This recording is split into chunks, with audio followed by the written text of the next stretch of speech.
Born on January 17, 1706, Benjamin Franklin was the founding father who we look back on fondly. Early in his life, Franklin went to school, but was soon taken out by his father because it was too expensive. Franklin kept his education up by borrowing and reading books from friends, sometimes staying up all night to finish a book he had to return the next day. At age 12, Franklin was apprenticed to his brother, James Franklin, who was a printer. Franklin, however, ran away at age 17 from the impressive apprenticeship to Philadelphia.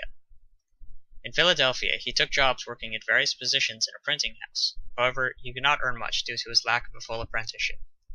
After a few months, he went on an excursion to London with the intent of getting equipment for Governor Sir William Keith, who promised to pay for passage there, back, and the equipment. But Franklin quickly learned that the money had not been sent and had to work as a typesetter, and in 1726 he returned to Philadelphia. In 1728, Franklin partnered with a man named Hugh Meredith and began a new printing house called the Pennsylvania Gazette. This business would influence him and the colonies greatly. Even after becoming famous for 1001 Things, he still habitually signed his name B. Franklin, printer. During his life, he created many important and significant writings.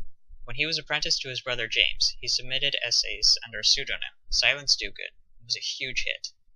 Later, when he had his own printing shop, he printed one of his most famous works, Poor Richard's Almanac. His success in these almanacs was due to his dry wit, the story of Poor Richard and his troubles, in tandem with the placement of unique and fun things to do in the book. These almanacs were also filled with many wise and now famous sayings, such as, "Early to bed, early to rise makes a man healthy, wealthy, and wise. Fish and visitors stink after 3 days. And he that lives upon hope dies farting." This last one was a misprint, which was supposed to say fasting, not farting, and was corrected in the next print. Franklin also wrote on scientific topics, such as in his essay On Colds, which correctly theorized that colds pass from person to person and are not caused by the cold. He also wrote a paper, Cooling by Evaporation, in which he also correctly theorized that it isn't wind that cools you, but the sweat evaporating off of you, and that one may see the possibility of freezing a man to death on a warm summer day. Throughout his life, Franklin made many important contributions to the community and the world. During his time in Philadelphia, he created the first ever library, and in 1732 hired the first American librarian. He also created the first voluntary firefighter service, called the Union Fire Company, in 1736. He was also put in charge of organizing militias on 3 occasions, once in 1756 when there was a need to counter Indian hostilities, and again in 1763 when a mob was headed for Philadelphia. This was a group of outback Americans angry because some Indians had attacked them, and were now on a vendetta against Indians and all who harbored them. They called themselves the Paxton Boys, and because Philadelphia had some Indians there, they were prepared to burn it. Franklin organized a militia, and also met with the mob leaders, and convinced them to disperse. Franklin was put in charge of organizing a local militia a 3rd time during the Revolution, and he even came up with ideas for using things such as bows and arrows because of their lack of gunpowder and ammunition. Franklin was an avid inventor and discoverer. He was more concerned about the how things worked rather than why, and because of that, he was able to create some practical inventions and discoveries, many of which are still used today. Back in the 1700s, electricity was not a very well-known subject. Most believed that electricity was 2 types of electrical fluids, vitreous or resinous. Franklin was the first to propose that this was not 2 fluids, but 1, and more impressive, he was the first to label positive and negative charges of electricity, and even discovered the principle of conservation of charge. In 1750, he proposed an idea to fly a kite in a storm to prove that lightning was actually electricity. Several people in Europe rushed to try out this experiment, and discovered that it was true. Franklin, unaware of the success across the ocean, secretly conducted his own experiments. The kite was not struck by lightning, but at one point Franklin noticed a tightening of the string, and when he placed his knuckle near the key, drew sparks, and notably survived. From this, he drew the conclusion that lightning was electricity. Drawing on several other experiments he performed at home with static electricity, he designed one of his most famous inventions, the lightning rod. This was the invention that brought him so much fame across Europe and the Americas, because at that time lightning was a huge danger to everyone. It caused fires all the time and killed many people. With the lightning rod, Franklin saved countless lives. Some of the religious leaders of the time, however, believed Franklin's invention to be sacrilege because lightning was thought to be a showing of God's punishment, and Franklin's invention stopped his will. Among other inventions of his was the harmonica, an instrument which used wet glass bowls to make music, similar to the sound when rubbing your finger on a wet wine glass. This was extremely popular at the time, but soon was said to cause the musician and even crowds who listened to it to go mad.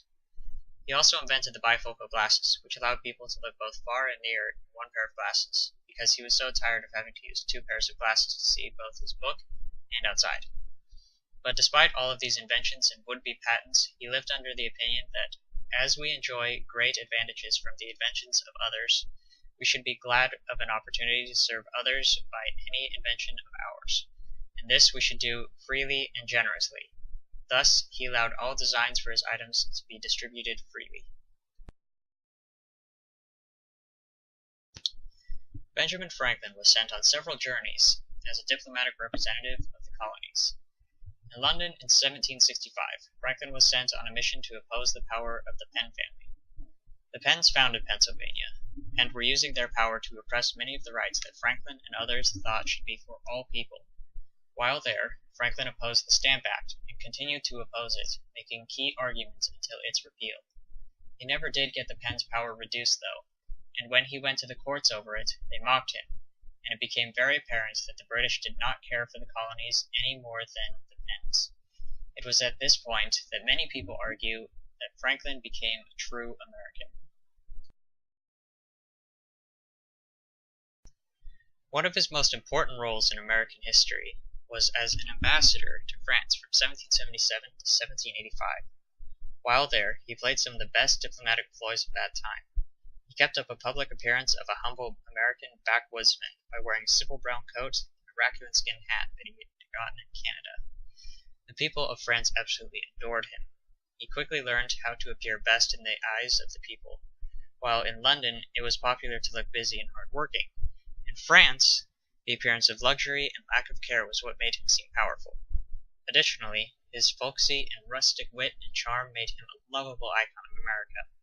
For years he worked slowly, pampering himself and getting everyone to like him, while still pushing hard for France to accept a treaty to aid the Americans in the Revolution. For most of that time there, he was hindered by American losses and a lack of apparent power of the new American nation. However, once key victories were won by the newly freed states, Franklin was able to quickly push through two treaties with France. One for free trade, allowing no special treatment to the French from the Americans, and the other was a treaty of military assistance. Franklin also played an important role as a founding father of America. He was an integral part in not only the negotiations in London and France, but also helped draft the Declaration of Independence and eventually sign it. Franklin returned home to Philadelphia in 1785 with fame and position second only to George Washington. In 1787, he served as a delegate to the Philadelphia Constitutional Convention. When finished, Franklin became the only person to sign all four of the major documents of the founding of the U.S. the Declaration of Independence, the Treaty of Paris, the Treaty of Alliance with France, and the United States Constitution. James Madison recounted a story after the signing. Whilst the last members were signing the Constitution, Dr. Franklin, looking toward the President's chair, at the back of which a rising sun happened to be painted. "I have," said he, "often and often in the course of this session, and the vicissitudes of my hopes and fears as to its issues, looked at that behind the President, without being able to tell whether it was a rising or setting.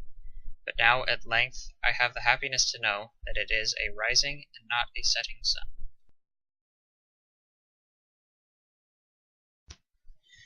On April 17, 1790, Benjamin Franklin died of pleurisy at age 84.